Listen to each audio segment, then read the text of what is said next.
अस्सलाम वालेकुम फ्रेंड्स, कैसे हैं आप सब लोग। उम्मीद करती हूँ कि सब ठीक होंगे, अच्छे होंगे। जैसे कि मैं अपनी वीडियो का आगाज़ हमेशा जो है वो एक अच्छी बात से करती हूँ। तो आज की बात ये है कि हमेशा जो है वो मुस्बत सोचें, अपनी सोच को पॉजिटिव रखें, क्योंकि जैसी आपकी सोच होगी वैसा ही आपका बिहेवियर होगा। इसलिए अपनी सोच को बदलें ताकि आप अपनी ज़िंदगी को पुरसुकून और अच्छा बना सकें। हम बात करते हैं आज के टॉपिक के हवाले से। हमारा आज का टॉपिक है एंग्जायटी, जिसको उर्दू में बेचैनी भी कहा जाता है।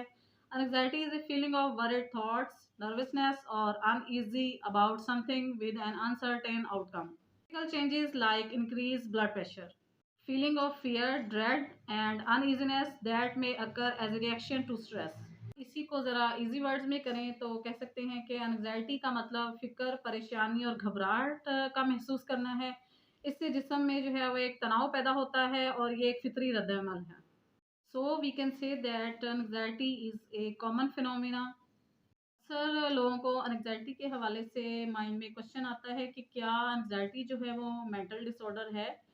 तो इसके लिए ये है कि yes, it is a mental disorder, but अब देखना ये है कि किस लेवल की एंग्जाइटी है। एंग्जाइटी जो है वो दो तरह की हो सकती है, जिसमें हम कहेंगे गुड वर्सेस बैड एंग्जाइटी। तो गुड एंग्जाइटी कैसे होती है? फॉर एग्जांपल कि अगर आपका कोई इंटरव्यू है तो उसकी वजह से आपको एंग्जाइटी हो रही है कि आप उसके नतायज से परेशान होते हैं कि आया कि मैं ये इंटरव्यू क्लियर कर पाऊँगा या नहीं, या मुझे जॉब मिलेगी या नहीं। उसकी वजह से जो है वो आप का जो बॉडी में एनर्जी लेवल है वो बढ़ जाता है। आपकी बॉडी में एनर्जी एक जगह पर इकट्ठी हो जाती है, जिसकी वजह से आप जो है वो गुड परफॉर्मेंस देते हैं। इसी तरह दूसरी तरफ आती है कि बैड एंग्जायटी कैसे हो सकती है और उसके क्या असरात हो सकते हैं।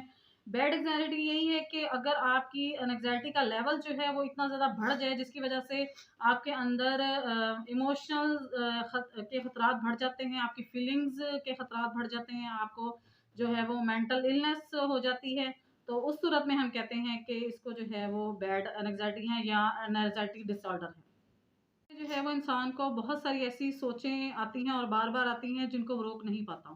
में इंसान जो है वो अनसेफ फ़ील करता है और उसकी जो एनर्जी लेवल है वो कम होना शुरू हो जाता है। जैसे वो एंग्ज़ायटी का शिकार हो जाता है। अब बात कर लेते हैं एंग्ज़ायटी के कॉज़ेज़ के बारे में कि वो कौन-सी वजूहात हैं जिनकी वज़ह से जो है वो इंसान एंग्ज़ायटी का शिकार होता है। फिर आ जाते हैं जेनेटिक्स के जीन्स की वज़ह से इंसान जो है वो एंग्ज़ायटी का शिकार हो सकता है।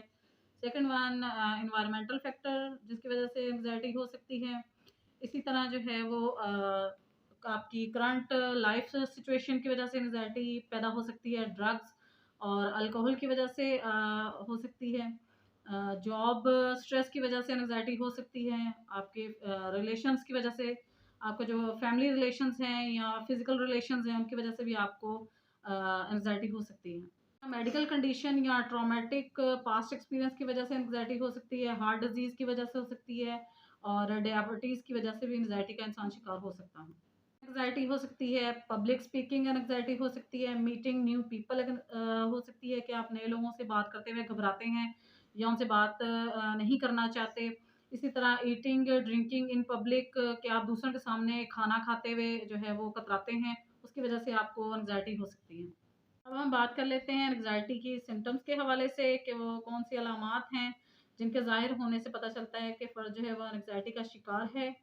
तो उसमें चंद एक ये हैं: रिंगिंग इन द ईयर्स, के कानों में मुख्तलिफ आवाज़ों का सुनाई देना, blurry vision, insomnia, dry mouth, बहुत से लोगों का जो है वो मुँह खुश्क होता है, pain in jaw and noise in the years, कानों में शोर होना, सर का दर्द होना, हाइपोकॉन्ड्रिया, नींद का ठीक से ना आना, भूख का ठीक से ना लगना, अ, खौफ हर वक़्त अपने आप पर तारी रहना, जिसमें स्पेसिफिक फ़ोबियाज़ भी आ जाते हैं, और अवॉइड पब्लिक प्लेसेस, और नीड टू कंट्रोल, के इंसान को अपनी सोच पर जो है वो कंट्रोल नहीं रहता, और फ़ियर ऑफ डेथ, के बाज़ औक़ात इंसान को लगता है कि वो मरने वाला है या हल्की सी कोई बीमारी आई है, तो उसकी वजह से उसे लगता है कि मैं अब नहीं मतलब बचूँगा या मैं मर जाऊँगा।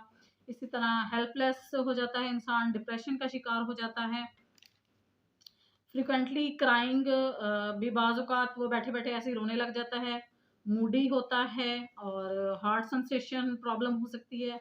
शॉर्टनेस ऑफ ब्रीथ, के उसे लगता है कि उसका साँस जो है वो रुक रहा है या ठीक से नहीं आ रहा है। इंसान जो है फटीग या थकावट का शिकार रहता है, इलेक्ट्रिक शॉक फ़ील करता है, मसल्स में खिंचाव रहता है, मसलन कि जैसे आपके अराउंड नेक या शोल्डर्स में बहुत ज़्यादा खिंचाव है। एंग्ज़ायटी में बाज़ औक़ात ऐसा होता है कि फ़र्द की हार्ट बीट तेज़ होती है, तो उसे लगता है शायद उसको हार्ट की कोई प्रॉब्लम हो गई है, जिसकी वज़ह से वो किसी डॉक्टर के पास जाता है। तो जब टेस्ट करवाए हैं, तो पता चला है कि उसको हार्ट डिज़ीज़ नहीं हुई है। तो इस सूरत में जो है वो डॉक्टर बाज़ औक़ात रेफ़र करते हैं किसी साइकोलॉजिस्ट के पास या साइकियाट्रिस्ट के पास। तो फिर हम जो है वो उसी हिसाब से उस बंदे को उस क्लाइंट को डील करते हैं। ये है कि फ़र्द को उस टाइम मेंटल सिम्पटम्स ज़ाहिर हो रही होती हैं, जिनको वो अपनी फ़िज़िकल सिम्पटम्स समझ रहा होता है। इस तरह जो है वो एंग्ज़ायटी की बहुत सी टाइप्स हैं, जिनमें से चंद एक हम अभी इस वीडियो में नाम देख लेते हैं। इसमें आ जाती है जनरलाइज़्ड एंग्ज़ायटी डिसऑर्डर है, उसके अलावा पैनिक डिसऑर्डर है, सोशल एंग्ज़ायटी है, पोस्ट ट्रॉमेटिक डिसऑर्डर है और ओसीडी है, ऑब्सेसिव कंपल्सिव डिसऑर्डर। में हम बात करते हैं कि इसके ट्रीटमेंट के हवाले से, तो इसका ट्रीटमेंट जो है वो तमाम साइकोलॉजिकल डिजीज़ेज़ की तरह जो है वो 2 तरह से हो सकता है, जिसको एक है मेडिकल ट्रीटमेंट और दूसरा आ जाता है साइकोलॉजिकल ट्रीटमेंट। तो हम ज़्यादा कोशिश करते हैं कि पहले हम इसको साइकोलॉजिकली हैंडल करें। अगर जो है वो इस तरह से हम कंट्रोल नहीं कर पाते, देन हम मेडिसिन की तरफ आते हैं। की जाए साइकोलॉजिकल ट्रीटमेंट की, तो उसमें हम जो है वो डिफरेंट थेरेपीज़ और डिफरेंट टेक्निक्स यूज़ करते हैं, जिनमें से जो है वो एक्सरसाइज है, डीप ब्रीथिंग है और बिहेवियर थेरेपी है। फिर इसी तरह बिहेवियर थेरेपी में बहुत सारी टेक्निक्स आ जाती हैं, जिनमें शेपिंग आ जाता है, मॉडलिंग आ जाता है, पनिशमेंट आ जाता है एंड रेनफोर्समेंट आ जाता है। करते हैं कि फ़र्द की सोच को बदला जाए, यानी कि उसको जो है वो बैड थिंकिंग से गुड थिंकिंग की तरफ लेके जाते हैं। से कहा जाता है कि वो खुद को एक्टिव रखने की कोशिश करे और ड्रग्स को अवॉइड करे। अगर वो स्मोकिंग कर रहा है तो उससे परहेज़ करे, प्रॉपर नींद ले, गुड एंड हेल्दी फूड ले और अपनी बीमारी के बारे में जानने की कोशिश करे। इसी तरह अगर आप का कोई दोस्त है या फैमिली में कोई ऐसा पर्सन है जिससे अपनी बातें शेयर करते हैं, तो उसे अपने मसले मसाइल बताएँ, उससे शेयर करें। और अगर आपका ऐसा कोई फ्रेंड या कोई करीबी रिश्ता नहीं है, तो उसके लिए ये होता है कि आप कोई डायरी यूज़ कर सकते हैं, जिसमें आप अपनी फीलिंग्स को जो है वो लिख सकते हैं।